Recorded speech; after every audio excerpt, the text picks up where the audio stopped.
Hello and welcome to episode 4 in T-Shirt Tales, the series that tells stories inspired by looking at my collection of t-shirts. Shall we move on? Okay. Okay, this is 21st Century Studio of Tattoo. Alright, so this is a biggie. So I was trying to get some tattoos after Tom Slick died. This kind of takes on the tale from the Cool Ghoul T-shirt tales. So I ended up going to a 21st Century because Cool Ghoul was like out of needles and they were just, you know, a pain in the butt. Kind of not clean. So I go to 21st Century. I go in there and I meet Diamond, and I think I'm about 21 at the time, and I'm pretty ballin' for a 21-year-old. I'm growing weed and dealing weed, so, you know, I'm doing good. And I go in the shop, and I meet Diamond. Diamond was pretty much fresh up from Eugene, which is where he started tattooing in Oregon. And he's from like the East Coast, Ohio. Yeah, he's from Ohio. And then through wherever he ended up in Eugene. And then when 21st Century opened, he came up to work in that shop. So it was kind of like a real force in the tattoo scene around Portland. They had their first shop with artist, the owner, Lion King, that was his name, right? So he was the owner. He did this David, oh shit. Anyway, he did a tattoo on me. So, and then it was Diamond, and then it was Marcy, and over the years they had other tattoo artists. So Diamond and myself became friends. He had a girlfriend, Hillary. I had a girlfriend, Julie. So we all liked the same kind of music, concerts and all that stuff. We might have even gone to country fair together. We went to a lot of concerts together. Diamond took, so for the first few years I was friends with Diamond, I was dating Julie. And I was friends with Diamond for 20 some odd years. We only, like, he was a big, he kind of is, you know, his politics changed a lot when he went over to the wars and did all the war stuff. So he's a tattoo artist making killer money, deciding to go fight that whole thing. So his politics kind of seemed a little changed, and then so we had a falling out. Nothing like, I mean, basically just stopped talking. Like, there was no arguments or anything. Like, I think the last text, he killed somebody and got a legal kill, like an assault prevention, whatever. Or the guy was whatever the story is, the black backstory. You know, he just is. He's one of those people that thinks that killing is a solution, and I don't. I don't think we're gonna get anywhere as a planet as long as killing is a solution, right? Oh, we just need to kill this person and that person, everything will be great. I don't think that way, okay? So that's, you know, kind of where it ended up. But over the years, I mean, it was 20 some years, but the actual tattoo shop at 21st Century, it was in a building on the corner of Belmont and like 8th or 9th or something like that. the what side of town was that on? Is on the east side of town, so is on the southeast side of town, I think, of Portland, right? Pretty sure. Back in the day, that was it was just a little walk up the street to go to Sassy's. Over the years, there was just, I probably have told stories about the 21st century. I mean, there was one time, there was a dude that was like crazily assaulting this woman outside. And Diamond and myself and Jason, we all had guns.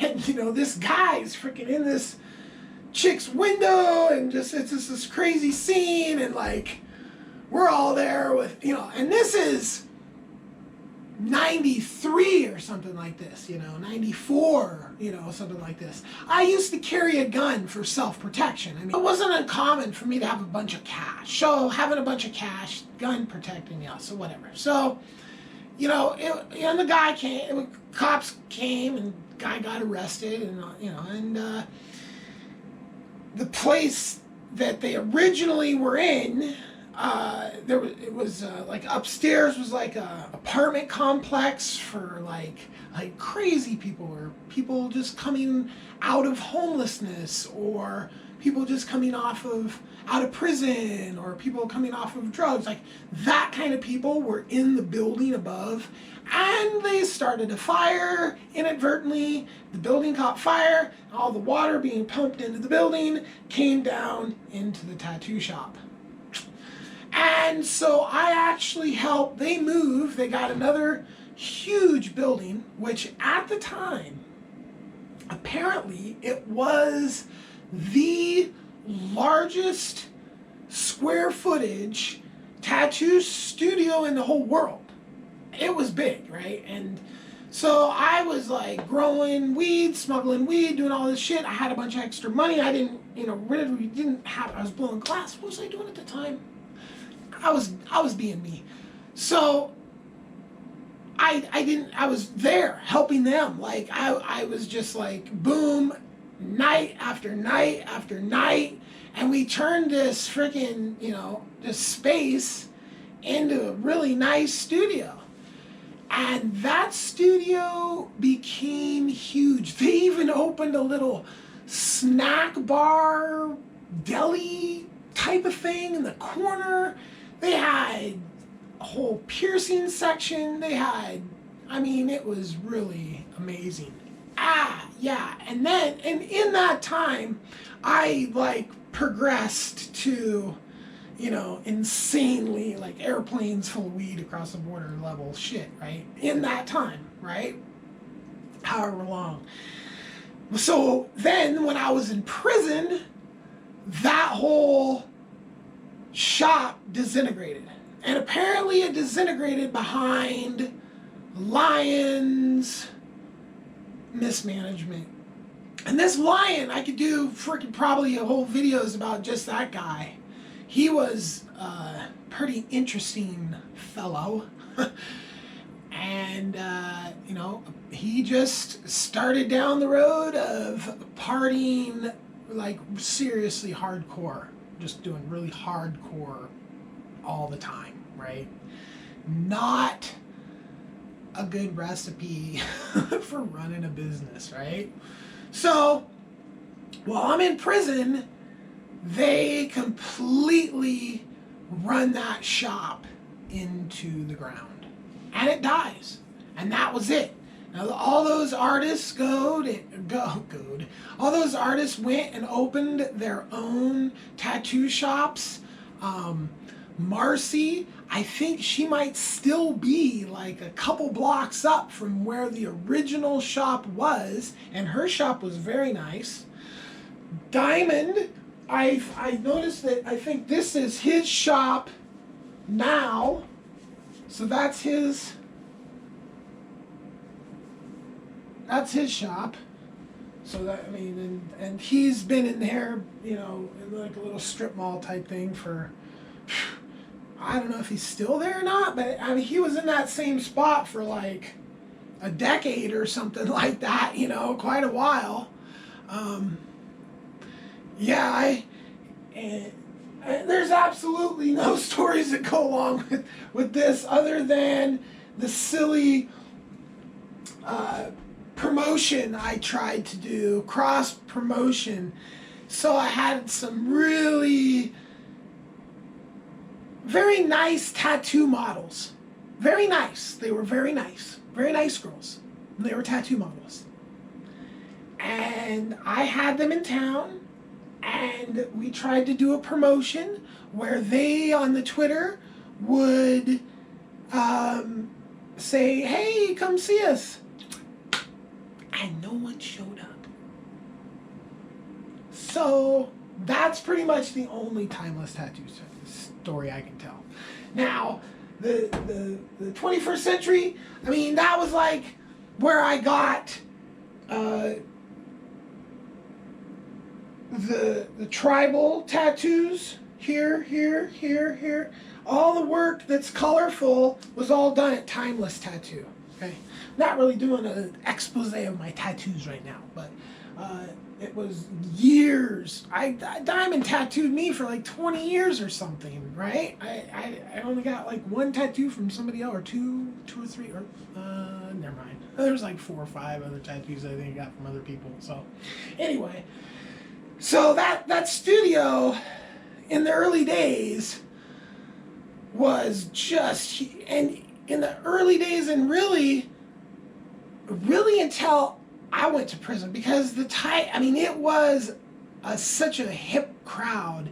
Like we were going out as like a tattoo studio and like friends of everybody, and we would go to like a sushi restaurant and take up like, you know, a whole huge like banquet room style, not banquet room, because we wouldn't really go to places with banquet rooms, you know. We go to super nice sushi restaurants that would just take up a huge section of their place, you know, and spend, you know, thousands of dollars on food, you know, and and it was going like that. Like that shop was primo, everybody was primo, and everybody was making money and had cool. Then I went to prison, and that whole thing fell apart. My shit had nothing to do with their shit, and they didn't get, like, I wasn't buying enough tattoos to affect anything. So it's not like my going to prison affected their tattoo studio. It just happened to go that way, right? That, like, that whole crew, that whole scene of people, like, we were all just living life. And, you know, tattooing has seen this, like, kind of a devastation that came along with the state licensing in Oregon. So before licensing, there wasn't too many shops, and people couldn't figure out where to get the equipment and how to do it and all this stuff unless they sat at somebody's studio and got tattooed for hours and hours and hours and hours and just asked them questions and this stuff. I mean, it was a super tight-knit way, you know. Now there's tattoo colleges, right? And I kind of lived through a similar situation with the glassblowing industry. Like when I first started glassblowing, it was secretive. It was, you know, like you had to be somebody with respect in the community to be told how certain things worked and how to do certain things. For instance, like inside out glass, right? So, and then that's when I started, right? But then as the years went by and more and more and more and more people got to, you know, I used to make $100 and $150 an hour blowing glass. Those tattoo artists at 21st Century, they used to go home with like $1,000, $1,200, $1,500 a day. Not every single day, but a lot of days in a month, right? So they go home with big money, big money. Then the state and the licensing and all that came through, and at the beginning, it kind of was a boost to the shops that were already established, because they were established, and then they were like, they weren't in a gray zone anymore. They were like free to just, you know, blossom. And that's what 21st Century did. And then through mass management, it crumbled and all that. But now the tattoo industry, I mean, they're freaking working for food. They're working for nothing. I mean, and it's every single solitary industry that I've seen over the years that's kind of hip and cool industries: tattooing, glass blowing, weed smuggling. I mean, they all just get corporatized and dissolve and, you know, become something completely different. 21st century, for the time span between like 93 and 99. Oh, yeah, I think 2000. Yeah, 99 was probably their peak. They might have been doing good for 2000. I wasn't paying too much attention. I was in jail. So, but anyway, right around there. So they had like a good, you know, 8-year run at it. And, you know, and they could have still been going had Lion not mismanaged the business by being into really fucked up shit, basically, which involves just being, you know, partying on occasions, what the fuck ever. But when it becomes your goddamn life, you're a fucking loser. Period. Full stop. Right? You can unbecome a loser by not doing that shit, but, you know, you gotta stop doing it. So anyway, this has been a long one because there was a lot. I mean, I got a lot of tattoos, spent a lot of years. Jason was a really good friend of mine. I could tell, I think I've told those stories. I'm sure I've told those stories about Jason. And I feel bad, so bad, Jason. I heard, the last thing I heard, he fucking went down a cliff or something. He was really hurt. And he was like their main guy at their desk for years, right? Running everything. And he was a good friend of mine. And, you know, we had a kind of falling out because of several reasons. You know, like there's a whole story down in the playlist, and that story will tell the reason. But, you know, I always loved Jason, still love Jason. Haven't heard from him in so long. But anyway, peace. Subscribe. Have a wonderful day.